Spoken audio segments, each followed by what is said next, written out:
Hello everyone, welcome to chemistry class. Here we are with the chapter number 6, metals and non-metals.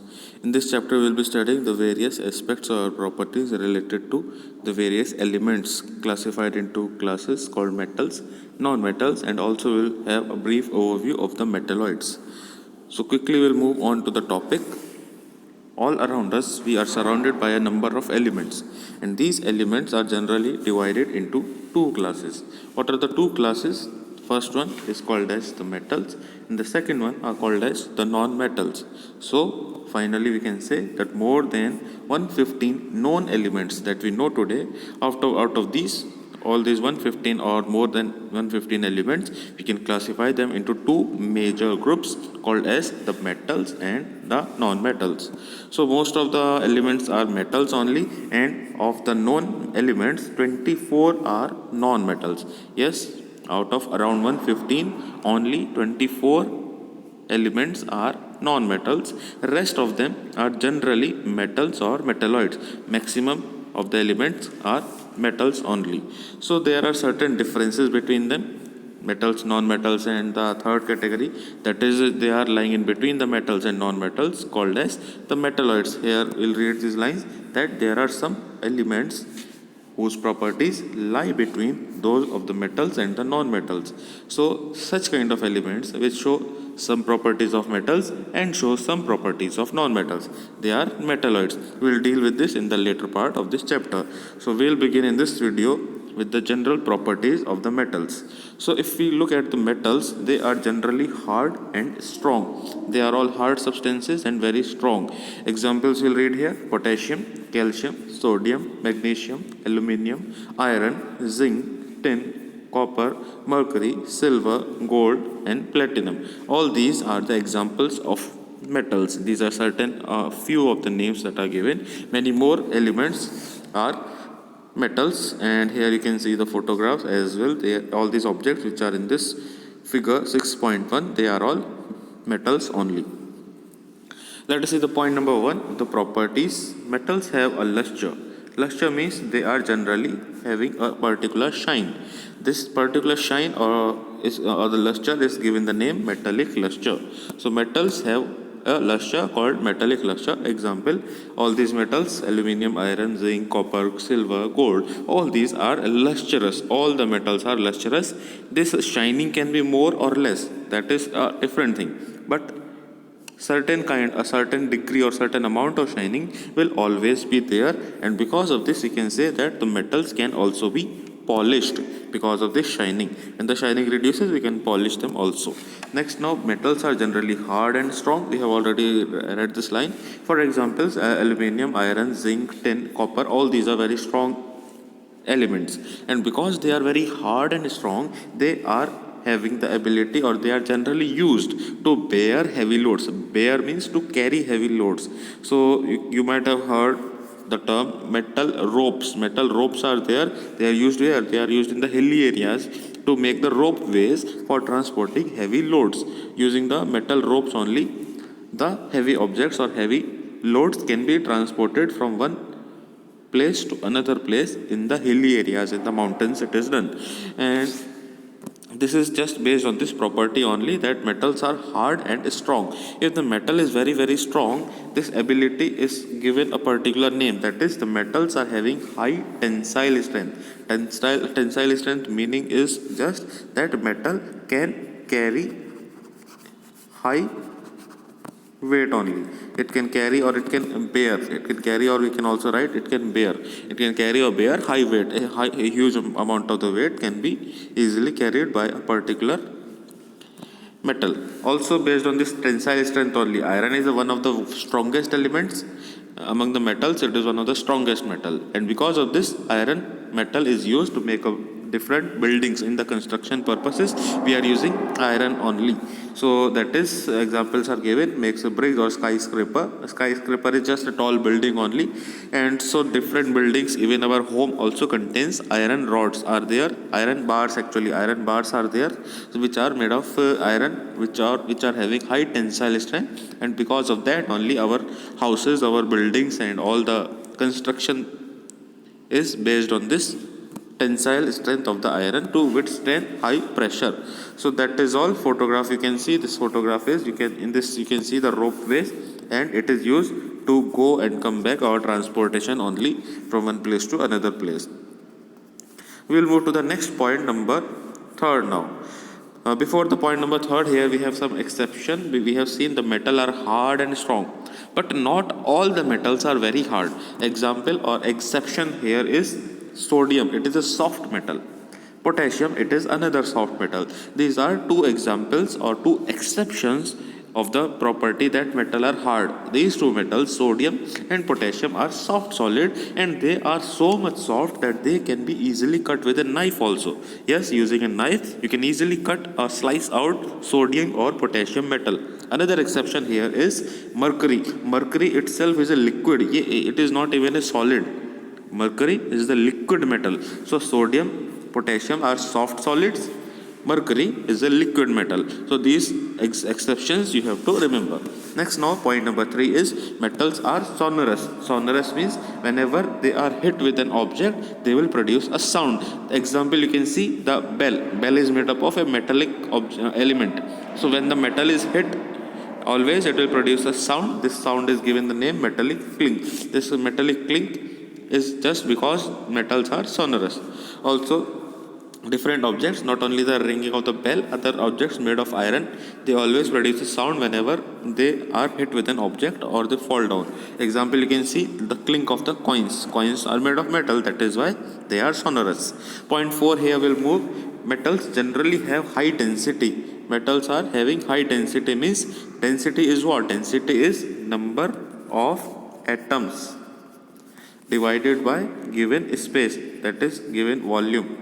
Number of atoms in a given area, in a given volume. So if in a less space more atoms are there, I repeat, if in less space more number of atoms are there, it will mean high density. So in solids, always tight packing of molecules is there. You have studied in the chapter of matter, states of matter, you have studied solid, liquid, gas. So in the solid, tight packing of molecules is there. Metals are also solid, so there again tight packing of the molecules will be there. As a result, we will say metals are having high density. These numbers and all no need to learn, just only for observation they have given. We will see some exceptions here: potassium, sodium, magnesium, aluminium. These are certain metals which are having low density. Only the exceptions are there. Otherwise, metals will have always high density. So sodium, potassium again having low density, that is why also they are soft metals. Point number 5 now, metals are having high melting point and high boiling point. This is related to the first earlier point. Just now we have seen metals have high density. If they are having high density, that is why they will also have high melting point and high boiling point. Why is it so? Because if density is high, high density means what? Means more molecules are there, more number of molecules are there. If more number of molecules are there in a limited space, that means for boiling or for melting that thing, more heat is required. If more molecules, more heat is required. Less molecule, less heat is required. In solid, what is that? In solid, density is high. More density means more number of molecules are there, and that is why to heat or to boil that particular thing, more amount of the heat is required. And if more amount of heat is required, that means more boiling point will be there, and also more melting point will be there. So that is why we can say metals generally have high melting as well as boiling point. So there are certain data that has been given. This is only for reading. You can just read through and observe this. So here one exception is there, that is the liquid metal. Because it is liquid, mercury is liquid, that is why its density will not be very high as compared to other metals. If density is not very high, that means its melting point and boiling point will also not be very high. So here you can see the melting as well as the boiling point is given here. So I hope you have understood this. Next now, metals are malleable. Malleable is a property, that is malleability. So what does it mean? It means that metals are malleable. This term or this property means that the metals can be easily beaten or rolled into thin sheet. This is done by the blacksmith, the persons who are making iron objects. They are doing this thing. They are regularly beating the sheets of beating the metal objects, and when regularly the metal is hit hardly, what will happen? It will compress. It will turn into a thin sheet. It will convert itself into a thin sheet whenever it is regularly beaten. What we are using? They are using hammer. Using a hammer, the metal or other objects also are used. These machines are also used to apply pressure. So whenever the pressure is applied or metal is beaten regularly, repeatedly, a number of times, then what will happen? Metal convert into thin sheets. So that is why examples are given: aluminium, iron, copper, silver. All these can be rolled or converted into thin sheets. You would have seen these things. Silver foil. It is present or it is used to decorate sweets in the sweet shop. When you go, different sweets are covered with a layer of silver. That silver foil is actually silver metal only, and that metal has been converted into a thin paper like structure called as silver foil. Another example is aluminium foil paper to pack the food items in your lunch. When you carry, it is generally wrapped in a foil paper made up of aluminium metal is very strong, but when it is regularly beaten, it converts into a foil paper. So how it is done? It is given here: a blacksmith hammers the red hot steel to make tools, or a piece of copper brass to make utensils. So all these are examples related to the property of metals are malleable. That means they can be converted or rolled or beaten into thin sheets. Now we'll move to the point number 7 now. Metals are ductile. What does it mean? Ductile means flexible, and because they are flexible, that means they can be converted into wires.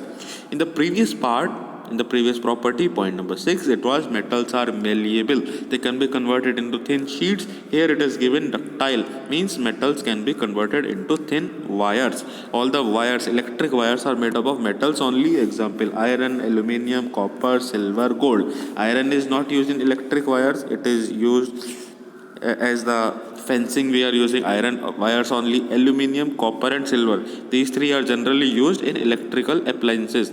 Aluminium wires, copper wires and silver wires. Silver one is very costly. It is present in the electrical appliances. Copper also is there. And the aluminium ones, that the electric wires on the roadside you can see on the electric poles, all those are aluminium wires only. Even the gold metal can be converted into wires, and it can also be used to make jewelries, different kinds of jewelries of different designs. Next, now point number 8, metals are good conductors of heat. Yes, whenever you heat any metal object, what will happen? Heat is easily passing through the metal object. Metals allow the heat to transfer through its atoms or molecules, and due to this property only, we are making utensils. Different utensils which you use for eating food, all those are made up of metals only. Why they are so? Because we can easily cook the food in the metal object, because metal easily transfers the heat from one place to another, and based on this property only, we can easily cook the food. Example they have given: you cannot use a frying pan made of carbon. Carbon is not a metal. Carbon is what? Carbon is a non-metal, and non-metal will not conduct electricity. So what will happen? When placed over fire, carbon will not distribute the heat all over the pan, and what will happen? It will start burning. Our carbon utensil will start burning, and we cannot easily cook the food, and we cannot cook the food at all. The food will also get burned only. So that is why always we have to use metal object for cooking, and that is why utensils are made of metal. Point number 9 will move now. Here is metals are good conductor of electricity. Just like they conduct heat, metals also conduct electricity. They allow the electric current to pass through them easily, and based on this only, metal wires are there. All the electric wires are made up of metals, because electricity can move from one place or one point to another through the metal wires. Example are: metal wires are made of what? They are made of copper or aluminium, and even the silver wires are the best one, but they are not used on the roadside. There can be a risk of theft. People can steal them. So silver is generally present in costly items, costly electrical appliances. But the rather common ones are aluminium, present on the roadside and all. The normal wires are made of aluminium. Otherwise, the costly ones are silver, the costliest, followed by copper.